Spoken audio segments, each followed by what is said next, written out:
Kembali di Kompas Siang, Saudara, saya Paskal Siswari, sejumlah keterangan baru kini muncul jelang sidang kasus pembunuhan Yosua yang sudah ditetapkan mulai Senin pekan depan.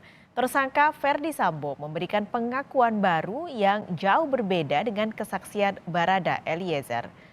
Mulai Senin depan, 17 Oktober 2022, Pengadilan Negeri Jakarta Selatan, tepatnya di ruang utama Umar Seno Aji, Majelis Hakim akan mengadili Ferdi Sambo dan para tersangka lain kasus tewasnya Brigadir Yosua. Ada 11 tersangka yang dibagi jadi dua perkara, yakni kasus pembunuhan Yosua Huta Barat dan upaya merintangi penyidikan pembunuhan Yosua. Soal kasus pembunuhan melalui kuasa hukumnya Ferdi Sambo kini mengaku tidak memerintahkan Barada Eliezer untuk menembak Brigadir Yosua, melainkan hanya meminta untuk menganiaya Yosua.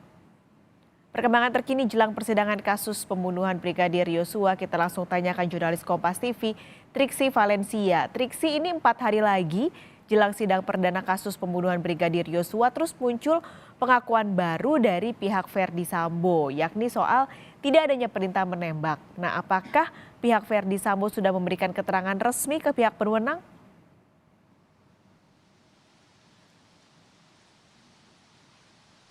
Ya, Paskalis dan juga saudara, kalau melihat dari konferensi pers kemarin, mengutip apa yang disampaikan oleh kuasa hukumnya Ferdi Sambo maupun juga Putri Chandrawati yakni Arman Hanis, ya, sejauh ini yang sudah dilakukan adalah koordinasi kepada kejaksaan karena memang ditemukan pada saat menerima salinan surat dakwaan dan juga berkas perkara adalah adanya kekurangan dokumen terkait kurang berita acara dan juga dokumen keterangan sejumlah ahli. Ini yang sudah dikoordinasikan kepada pihak kejaksaan. Dan memang kalau misalnya mengutip apa yang disampaikan kemarin dari konferensi pers kuasa hukum Ferdi Sambo dan juga Putri Chandrawati setelah menerima surat dakwaan dan juga berkas perkara dari para kliennya ini dan sudah melakukan dan sudah dipelajari, maksud kami ada hal-hal yang memang sudah dicermati dari keterangan kliennya yakni dari Ferdi Sambo salah satunya, dan kemudian kuasa hukum ini mengerucutkan menjadi 3 fase duren 3 yakni dari rangkaian peristiwa, skenario dan juga penegakan hukum.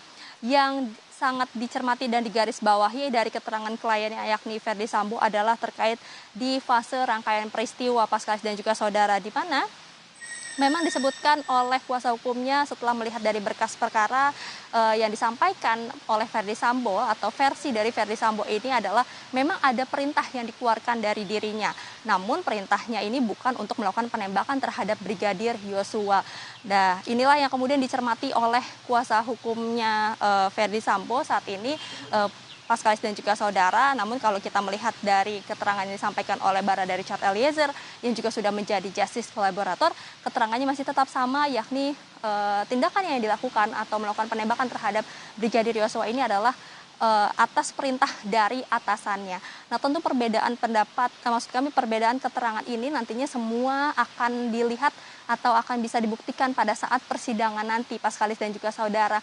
Ini yang juga dikutip dari Ketut Sumedana yakni Kepala Pusat Penerangan Hukum Kejaksaan Agung, bahwa memang perbedaan keterangan ini bisa terjadi pada saat persidangan sekalipun, namun tentu dengan melihat barang bukti kemudian juga melihat dari konstruksi dan juga keterangan saksi, ahli, nanti ini semuanya akan terbuka. Nah, ini yang harus kita cermati dan harus kita nantikan, Paskalis dan juga saudara, bagaimana persidangan terhadap kelima tersangka yakni dari pidana pembunuhan berencana Brigadir Yosua ini akan dimulai pada hari Senin 17 Oktober 2022.